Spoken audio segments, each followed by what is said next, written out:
coup est parti du grand débat national de début 2019, bon, moi j'habite à Marny depuis 12 ans maintenant. À cette époque, j'ai demandé au maire, voilà, est-ce qu'il n'organiserait pas le grand débat à Marny. Il n'était pas très chaud, il ne se voyait pas faire ça. Puis après une deuxième fois, la troisième fois, il m'a renvoyé la question en disant d'accord, on organise un grand débat, mais c'est toi qui l'anime. Bon, alors moi, j'étais pas du tout dans cette dynamique-là et dans les affaires municipales. Mais voilà, j'ai trouvé que c'était intéressant de relever ce challenge. Mais j'ai conditionné mon accord à ce que si on fait le grand débat, on le fait en répondant aux 4 questions au niveau national, mais on se pose la question aussi de « et nous, à Marny, qu'est-ce qu'on fait ?» Ça, c'était un premier élément. Et puis le deuxième, c'est si on le fait, on se donne une vraie méthode participative. C'est pas les élus qui rentrent en confrontation avec les habitants. Et ça a donné vraiment des résultats très intéressants qui ont fait émerger une demande forte de la part de la population. Il y a eu une centaine de personnes qui ont participé à une série de 3 soirées. Ce qui est sorti très fortement, c'est plus de développement durable, plus de démocratie participative, plus d'éducation à la citoyenneté, etc. Et plus finalement de dialogue entre élus et citoyens. En arrivant à la mairie, j'avais 3 objectifs, 3 éléments d'ambition. C'était réellement mener des actions à caractère participatif, enclencher cette dynamique-là et réaliser des choses. La deuxième, c'était d'avoir suffisamment mené d'actions avec cette méthode-là, cette approche-là, pour institutionnaliser cette démarche-là, pour qu'elle soit vraiment ancrée dans la démarche, et en me disant, je n'ai que 6 ans, je me donne un mandat pour avoir impulsé quelque chose qui soit irréversible, et qui ne puisse pas être mis en cause donc, par quelles que soient les équipes municipales suivantes. Et puis troisièmement, il y a aussi, il faut le dire, du côté des élus, il y a une vraie préoccupation de changement de posture et de relation au pouvoir. Ce n'est pas un pouvoir de décider, un pouvoir de penser le développement à la place des gens, c'est un pouvoir de servir, un pouvoir d'animer, un pouvoir d'accompagner les habitants dans leur développement.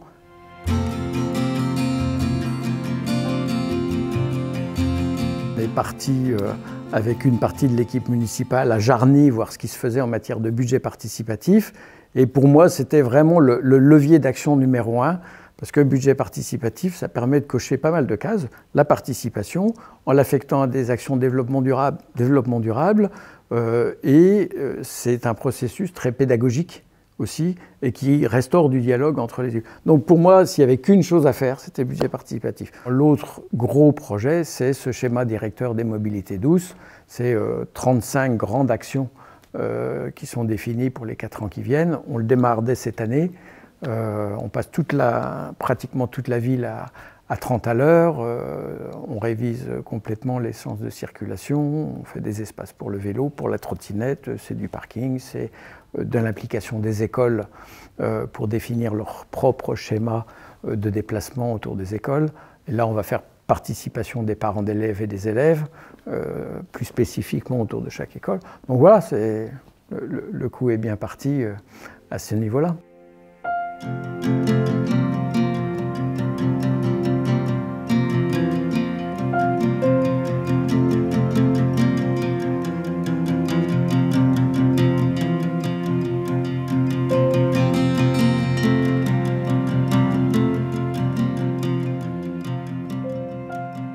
Les réalisations depuis le début, alors elles sont sur 3 champs.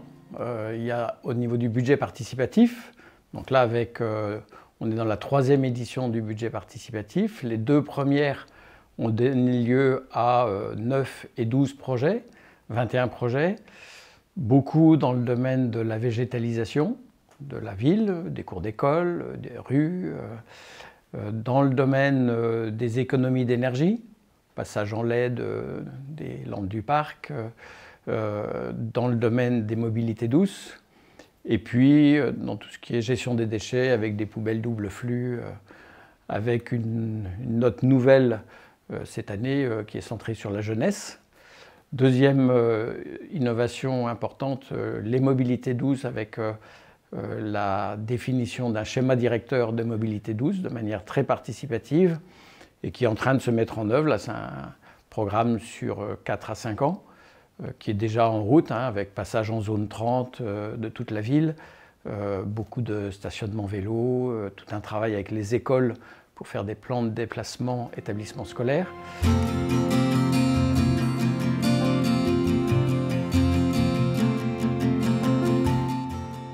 Alors en premier lieu, j'ai envie de dire le maire lui-même, qui a évolué, qui était un peu en attente et un peu craignait un petit peu cette démarche, mais quand même prêt à la voir se mettre en œuvre. Donc il y a plus de confiance dans le processus et du coup dans ce qu'il a de constructif avec les habitants. Plus quelques élus également.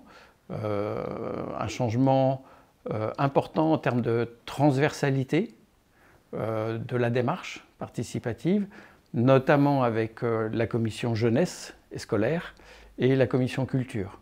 Là, avec des élus qui sont intéressés et avec lesquels on arrive à construire des actions ensemble. Alors, ce n'est pas tous les élus. Il y a encore des élus qui, j'ai entendu, occupe-toi de ta commission. Donc, ce n'est pas tout le monde. Outre les élus, il y a une évolution au niveau de certains agents de la mairie, notamment tous ceux qui font partie des services techniques, espaces verts, avec lesquels on travaille les projets.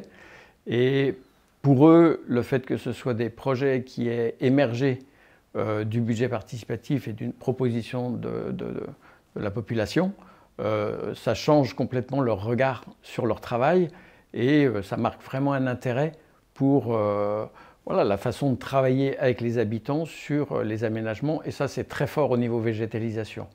Pour ces agents qui réalisent les projets, ça donne du sens à leur travail. Ce n'est plus des injonctions qui viennent de l'exécutif, mais ils sont vraiment au service des habitants. Ça donne du sens à leur travail. Et puis du côté des habitants aussi, certains habitants qui étaient assez vindicatifs, assez dans la confrontation, qui se sont mis dans une posture beaucoup plus constructive. C'est assez intéressant de voir l'évolution assez radicale de leur comportement, de leur posture dans le dialogue.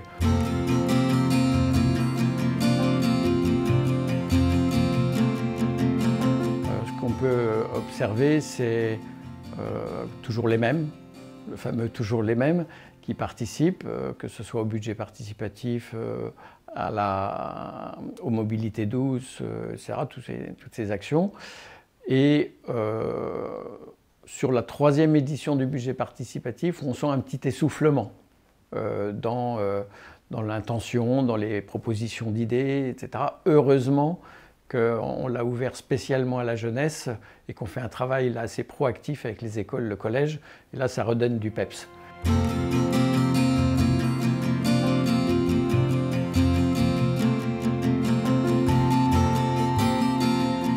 Ce qui est en jeu face aux défis climatiques, c'est d'arriver à gérer la complexité de ces sujets.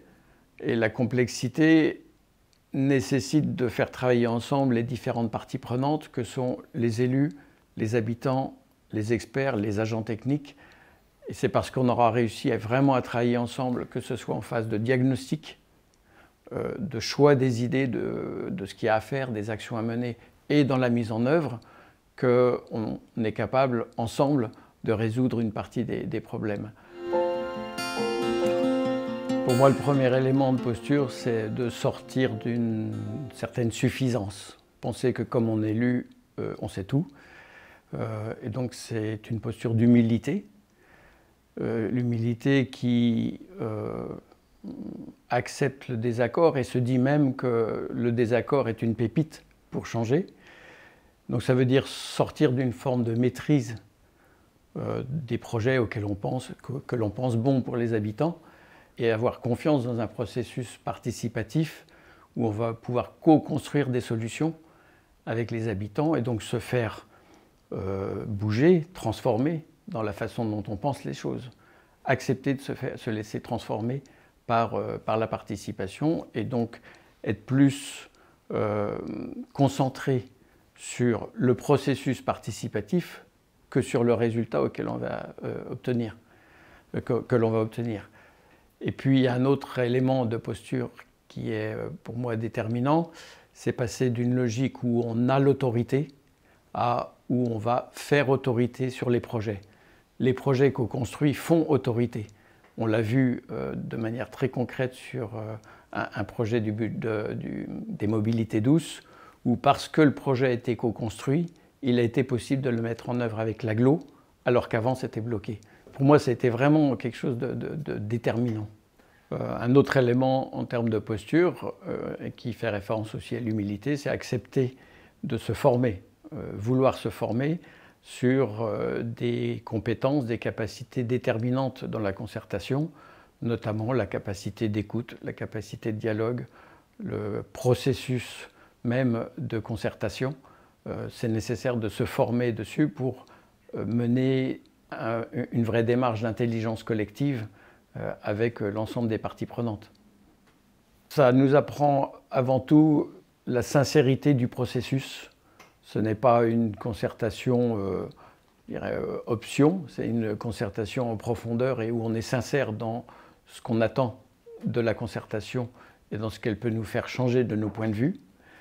Et puis deuxième élément, c'est sortir d'une logique de confrontation, d'une logique de pouvoir, de rapport de force, pour aller vers une logique de coopération. Et là, j'ai envie de citer Desmond Tutu, prix Nobel de la paix, qui, en 2009, à Davos, disait « Il nous faut changer de paradigme, passer de la concurrence à la coopération, c'est notre seule manière de survivre ensemble. » Et ça, c'est une vraie politique.